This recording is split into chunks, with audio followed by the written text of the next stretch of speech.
दोस्तों, आजकल लोगों के मन में इतनी गंदगी भर चुकी है जिसका कोई हद ही नहीं है। प्राचीन काल में एक पुरुष जब एक स्त्री के साथ संबंध बनाता था तो उसका केवल एक ही मकसद होता था, संतान उत्पन्न करना। लेकिन आज जब एक पुरुष एक स्त्री के साथ संबंध बनाता है तो पुरुष स्त्री के मुंह में अपने प्राइवेट पार्ट को डालता है, स्त्री के प्राइवेट पार्ट में अपनी जीभा को डालकर चाटता और चुसता है। दोस्तों, आप इतना तो समझ ही गए होंगे कि आखिर मैं किस प्राइवेट पार्ट की बात कर रहा हूं, क्योंकि आप छोटे बच्चे नहीं हो और इसलिए आप इस वीडियो को देख रहे हैं कि या तो आप इस चीज को कर रहे हैं या फिर करने वाले हैं। दोस्तों, आजकल लोग अपने पत्नी या गर्लफ्रेंड को फोर्स करते हैं ताकि उसका पत्नी या गर्लफ्रेंड उसके प्राइवेट पार्ट को अपने मुंह में ले ले। लेकिन क्या दोस्तों, आपने कभी अपने आप से यह सवाल किया है कि क्या यह चीज सही है? क्या किसी स्त्री के मुंह में डालना सही है? बिल्कुल भी नहीं, क्योंकि आजकल लोगों को सिर्फ और सिर्फ मजे चाहिए।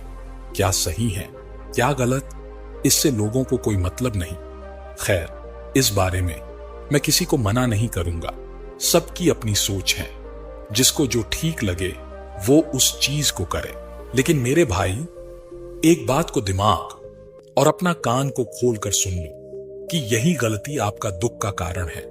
इसलिए मेरे भाई, मेरा एक छोटा सा रिक्वेस्ट को मान लेना। भले मेरे चैनल को आज सब्सक्राइब मत करना, लेकिन आज के इस वीडियो को बीच में छोड़कर मत जाना। आज के इस वीडियो को पूरा अंत तक जरूर देखना। आपको मैं प्रॉमिस करता हूं कि इस गलत कार्य को करने से किस तरह से ईश्वर आपके भाग्य में दुख, दर्द, मुसीबत, गरीबी, रोग और भी ना जाने कितने सारे कष्टों को लिख रहा है और आप इसे समझ ही नहीं पा रहे हैं कि आखिर आपके भाग्य में कष्ट का असली कारण क्या है। तो चलिए आज के इस वीडियो को शुरू करते हैं और इस चीज को एक बौद्ध कहानी के माध्यम से समझने की कोशिश करते हैं। आज के बौद्ध कहानी आपके जीवन में एक नया सवेरा लेकर आएगा, ये मेरा आपसे प्रॉमिस है। दोस्तों, एक गांव में एक साधन नाम का लड़का रहता था। उस लड़के के पिता उस गांव का सबसे अमीर व्यक्ति था और अमीर होने के साथ साथ वह उस गांव का सबसे दयालु और एक ईमानदार व्यक्ति भी था। इसलिए उस गांव के सभी लोग उनका बहुत सम्मान करते थे। साधन के पिता ने उनकी परवरिश में कोई कमी नहीं छोड़ी। उसके एक बार बोलने मात्र से ही उसके पिता उस लड़के को वह हर चीज लाकर देता था जो उसे पसंद होता था। फिर समय बीतता गया और साधन को उसके पिता ने एक अच्छे कॉलेज में एडमिशन कराया और वह लड़का कॉलेज में जाने लगा।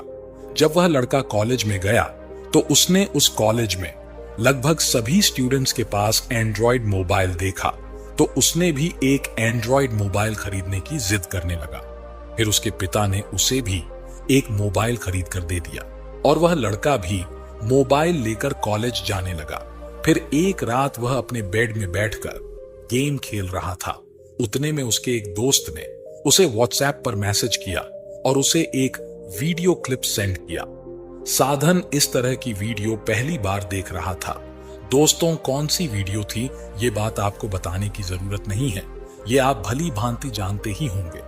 फिर अगले दिन जब वह कॉलेज गया तो वह अपने उस दोस्त से इस तरह की बहुत सारी गंदी वीडियो को उसके मोबाइल में देने के लिए कहा। उसके बाद वह लड़का रोज इस तरह की वीडियो को देखने लगा, जिसके कारण उसका दिमाग इतना गंदा हो चुका था जिसका कोई हद नहीं। वह जब भी कोई औरत या लड़की को देखता तो उसके मन में गंदे विचार उत्पन्न होना शुरू हो जाता, जिसके कारण वह लड़का गांव में लड़कियों को पटाना शुरू कर दिया। वह इतना अमीर था कि कोई लड़की उसे ना नहीं कर पाता था और जब भी कोई लड़की उसकी गर्लफ्रेंड बनती थी तो वह लड़का उससे मीठी मीठी बातें करके उसके साथ संबंध बना लेता था और वीडियो में वह जैसा जैसा देखा था वह उन लड़कियों के साथ भी वैसा ही करता था, जैसे कि मलद्वार में मुंह डालना, सामने के पार्ट में अपने जीभ से छाटना। परंतु कोई भी लड़की उसका कभी मुंह में नहीं लेती थी, जिसके कारण वह परेशान होकर कुछ शादीशुदा औरतों को अपने जाल में फंसाना शुरू कर दिया। हालांकि औरतें तो अपने पार्ट में मुंह डालने से मना नहीं करती थी, लेकिन वह औरत उस लड़के का कभी मुंह में नहीं लेती थी। फिर एक दिन उसने शादी करने का मन बना लिया और सोचने लगा कि बस बहुत हो गया, अब मैं शादी कर लूंगा। और कहने लगा कि देखता हूं कि अब मुझे कौन मना करती है। मुंह में लेने से और एक सुंदर कन्या से उसने शादी भी कर लिया। शादी के कुछ दिन तो वह अपने पत्नी को बहुत प्यार किया, लेकिन कुछ दिन बाद उसने अपने पत्नी के मुंह में देना चाहा, लेकिन उसके पत्नी ने साफ मना कर दिया। लेकिन उस लड़के ने अपनी पत्नी की नहीं सुना और गुस्से में जोर जबरदस्ती डाल ही दिया। ऐसा वह अब हर रोज करने लगा।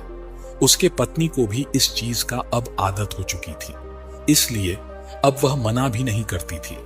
उस लड़के को यह सब करके बहुत मजा आता था। वह सोचता था इसी में संसार की सारी खुशी है, परंतु वह इस बात से अनजान था कि यही उसका बर्बादी का कारण बनने वाला है। समय बीतता गया और उसका भी एक बेटी हुई, जिसकी खुशी उसके घर में चारों ओर गूंज रही थी। लेकिन किसे पता था कि यह खुशी कुछ ही दिनों के अंदर एक भयंकर दुख में बदलने वाला है, क्योंकि साधन बाप तो बन चुका था, परंतु उसने अपने उस गंदी आदत को नहीं छोड़ा था। और एक रात अचानक उसके बच्चे की तबीयत खराब हुआ और उसकी बच्ची इस दुनिया से चली गई, जिसके वजह से पूरे परिवार में दुख का मातम छा गया। सबसे ज्यादा दुख बच्चे की मां को पहुंचा, जिसके कारण वह पागलों जैसी हो गई।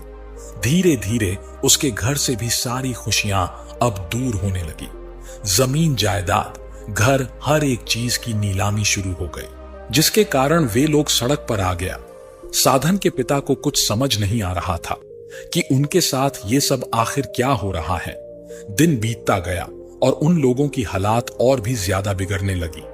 फिर एक दिन उसके पिता के एक अच्छे दोस्त ने उनकी ऐसी हालातों को देखकर उसके पिता को एक बौद्ध भिक्षु के बारे में बताया कि मित्र, मैं तुम्हारी ये हालत को नहीं देख सकता, क्या तुम मेरे एक बात को मानोगे? तो उस लड़के के पिता ने दुखी होकर कहा, जरूर मित्र, तुम मेरे बचपन के मित्र हो, मैं तुम्हारी हर बातों को मानूंगा। फिर उस व्यक्ति ने कहा कि मित्र, हिमालय की पहाड़ियों से एक बौद्ध भिक्षु हमारे गांव में आए हुए हैं, तुम मेरे साथ उस बौद्ध भिक्षु के पास चलो, वह बौद्ध भिक्षु कोई ना कोई उपाय जरूर बताएंगे। और वे लोग शाम को ही अपने परिवार के साथ उस बौद्ध भिक्षु के पास पहुंच गया। वे लोग जैसे ही उस बौद्ध भिक्षु के पास पहुंचा और प्रणाम किया, तो उस बौद्ध भिक्षु ने उन लोगों को देखते ही बोलने लगा कि आप लोगों को कुछ भी बोलने की जरूरत नहीं है, आपके इस बर्बादी का कारण कोई और नहीं, आपका पुत्र है। उस बौद्ध भिक्षु की बात सुनकर सब सोच में पड़ गए कि भिक्षु ये क्या बोल रहे हैं। तो उस लड़के ने कहा कि महाराज, आप विस्तार से बताएं, आखिर मैंने कौन सी गलती की है? तो बौद्ध भिक्षु ने कहा, क्या मैं तुम्हारे गलत कर्म को सबके सामने बता दूं? तो उस लड़के ने कहा कि जी महाराज, आप संकोच मत कीजिए, आप बोलना शुरू कीजिए कि आखिर मेरे इस बर्बादी का कारण क्या है। फिर बौद्ध भिक्षु ने कहा कि जिस घर में लक्ष्मी का अनादर होता है, उस घर में बर्बादी नहीं होगी तो और क्या होगा? अरे मूर्ख व्यक्ति, हिंदू धर्म में पत्नी को देवी लक्ष्मी का स्थान प्राप्त है, और तुम जिस अंग से मूत्र विसर्जन करते हो, उसके मुंह में अपने उसी गंदे अंग को डालते हो। तुम इतने नीच इंसान हो कि अपने मलद्वार को भी अपने पत्नी के मुंह में दे दिया। छी, चले जाओ यहां से पापी, नीच। तब लड़के ने कहा, क्षमा गुरुदेव, आप क्रोधित ना हो। तो बौद्ध भिक्षु ने कहा, क्रोध ना करूं? अरे पापी व्यक्ति, तुम्हारे इस पाप कर्म के कारण ही तुम्हारी बेटी जो लक्ष्मी समान थी, वो आज इस दुनिया से चली गई। बौद्ध भिक्षु की इस बात को सुनकर सब चौंक गए। फिर उस लड़के की पत्नी बोली, वो कैसे महाराज? तब बौद्ध भिक्षु ने समझाते हुए कहा कि बूढ़ा मत मानना पुत्री, जब तुम अपने पति का गंदे चीजों को अपनी मुंह में लेती हो, उस समय उस अंग में लाखों कीटाणु घूमते रहते हैं, और वह कीटाणु उस समय तुम्हारे मुंह में प्रवेश कर लेता है। और तुम जब अपने बच्चे के मुंह को चूमती हो, अपने बच्चे के गालों को चूमती हो, तो वह कीटाणु तुम्हारे मुंह से तुम्हारे बच्चे के मुंह में प्रवेश कर लिया था, जिसके कारण ही आज तुम्हारी बच्ची तुम्हारे पास नहीं है। और मैं एक बात समझा देता हूं, अगर तुम अपना और अपने परिवार की भलाई चाहते हो तो इस कुकर्म को करना बंद कर दो, वरना ईश्वर इस कुकर्म के कारण तुमसे हर एक चीज छीन लेगा जिससे तुम्हें खुशी मिलती है।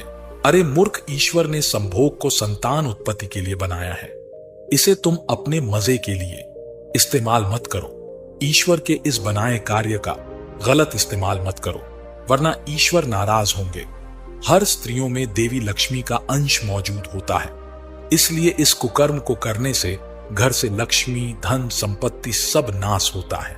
इस ब्रह्मांड में जितने भी मनुष्य हैं, उन सभी मनुष्य के मुंह में मां लक्ष्मी एवं मां सरस्वती का वास होता है, ताकि मनुष्य अपने मुंह का इस्तेमाल बोलने और भोजन ग्रहण करने के लिए करे। फिर बौद्ध भिक्षु ने कहा कि अब तुम्हारी मर्जी कि तुम क्या करोगे। अगर तुम मेरे बातों को मानना चाहते हो तो घर जाते वक्त तिल का तेल भी खरीद लेना, और अभी कुछ दिन सुबह इससे कुलकुला करना, और हफ्ते में एक दिन नीम के पत्ते के रस से भी कुलकुला करना, जिससे तुम्हारे मुंह के कीटाणु धीरे धीरे खत्म हो जाए। और इस तरह से उन दोनों ने अपनी गलतियों को सुधारा। फिर धीरे धीरे उनका जीवन में पहले जैसा परिवर्तन आया और वे लोग खुशी से अपना जीवन जीने लगा। साधन ने अपनी उस गलतियों को करना हमेशा के लिए छोड़ दिया और अपने पत्नी को सम्मान देने लगा। अपने मन से सारे गंदे विचारों को भी दूर कर दिया। कुछ दिन बाद फिर से उसके घर में एक बेटी का जन्म हुआ और उसके घर की सारी गरीबी दूर हो गई। अब उसका हर एक चीज फिर से लौट के आने लगा जिसे उसने उस कुकर्म के कारण गवा दिया था। तो दोस्तों, कैसी लगी आज की जानकारी? अगर आज के इस जानकारी से आप लोगों को कुछ सीखने को मिला है तो हमें अपना आशीर्वाद प्रदान करें। इसके अलावा इस वीडियो में हम और कुछ नहीं बोलेंगे। इसी के साथ आज के इस वीडियो को हम यहीं पर समाप्त करते हैं। और हां, अगर आपको लग रहा है ये गलत है तो इसे आगे भी शेयर जरूर करें ताकि लोग इस गलत कार्य को ना करें।